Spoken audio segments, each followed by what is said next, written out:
A little boy, a bright red shirt, dozens of people nearby in broad daylight. And somehow, he just disappears. No scream, no struggle, no trace, just gone. This is the story of Dennis Martin. And this was a Father's Day that would go on to haunt his father Bill for the rest of his life.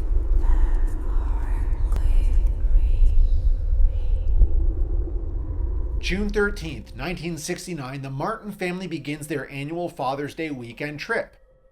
Bill Martin and his two sons, Dennis and Douglas, his brother Clyde, and Clyde's son hike into Spence Field, a high meadow along the Appalachian Trail in Great Smoky Mountains National Park. They set up camp and spend the night. Day one is uneventful. They have dinner, they make s'mores, they get a good night's sleep. But on day two, the trip would take a sinister turn. You see, Spence Field is open, it's high up, it's well trafficked, it is not remote, and it's not dangerous. Other hikers are nearby, the sun is out, everything feels safe as it should. The field itself is a large grassy clearing bordered by dense patches of underbrush and rhododendron thickets on either side. Visibility across the middle is mostly unobstructed, but the edges are wild and tangled. The kids had room to run and play, but the bushes along the perimeter offered the perfect hiding spots for a prank. By the afternoon of June 14th, the boys are comfortable, laughing, and roaming. And that is when they got the idea that they wanted to pull a prank on their uncle. So around 4:30 p.m., Dennis, Douglas, and their cousin come up with a prank. Hide behind the bushes on opposite sides of the field, jump out, and scare the adults. Bill, Clyde, Clyde's son are all nearby. And again, it was Bill's idea to let the kids try it. So Dennis, well, he slips behind a clump of shrubs near the tree line, and the other boys take the opposite side. There's no more than 30 to 50 feet away from the adults, and still very much within sight. Or at least they should have been. The boys wait.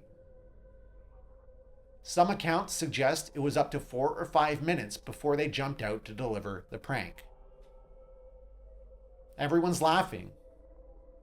But then it got quiet when they realized that Dennis still hadn't come out. They called his name.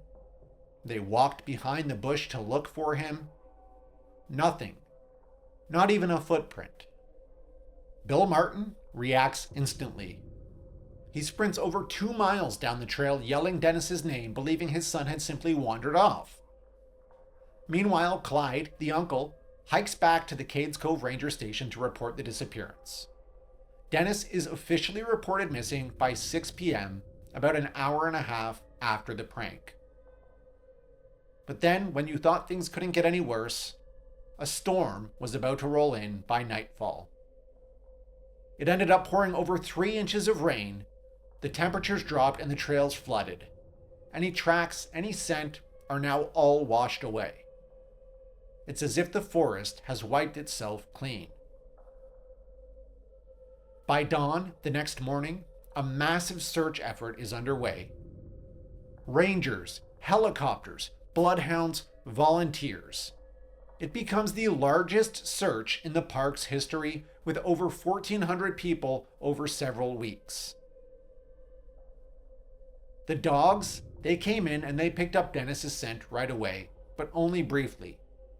They followed it 200 to 300 yards downhill towards a stream and then an adjacent road where they completely lost the trail.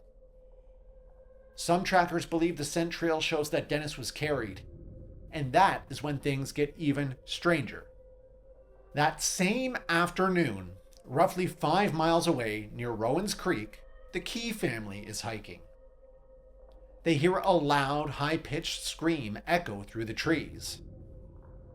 Moments later, they see a disheveled man running through the forest carrying something over his shoulder. He doesn't speak, doesn't make eye contact, and just slips into the brush and disappears. The Keys don't hear about Dennis until days later, and when they realize what they may have witnessed, they contact the FBI. but the connection is never confirmed, and the lead is never really followed up on.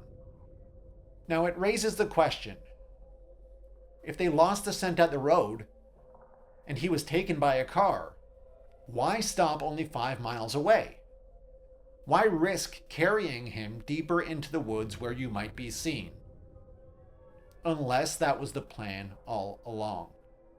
Some of the theories floating around Dennis's disappearance involve wild animals. This is unlikely because typically you would see torn clothing, blood, tracks. There would be signs. Some say maybe Dennis just wandered off. While possible, the terrain is rough and the distance generally is too far. Dennis was small, barefoot, and he was familiar with the boundaries his parents gave him. Was it an abduction? The scent trail ending at a road? The man carrying something? The scream? It adds up. But why then did the Green Berets show up? And why did they not cooperate with the park authorities? They arrived within days, they filed no public reports, and they refused to explain their presence. Some say they were looking for something specific, and others say they already knew what it was. The Smoky Mountains are the most visited national park in the US with over 12 million people a year. Over 70 miles of the Appalachian Trail runs through it, and yet in the last 50 years, only 4 people have disappeared without a trace. Dennis Martin in 1969 at the age of 6, Trenny Gibson in 1976 at the age of 16, Polly Melton at the age of 58, and Derek Lou King in 2012 at the age of 24. 4 people, 4 decades, all gone, all in the same park, which means we might be due for another. Dennis Martin disappeared in broad daylight wearing bright red in a crowded area surrounded by family, and no one saw a thing. No one saw him leave, no one heard him scream, and nothing of him has ever been found. Sometimes nature doesn't take, it hides. And sometimes it waits. If you made it this far, I just want to say thank you very much for watching. This is Strange Ordinary, where the strange and the ordinary collide. The kind of stories that will make you stay up a little bit later at night. If you enjoyed this video, please make sure to hit the like button and subscribe to our channel because we upload 2 videos every single week. We'll see you in the next one.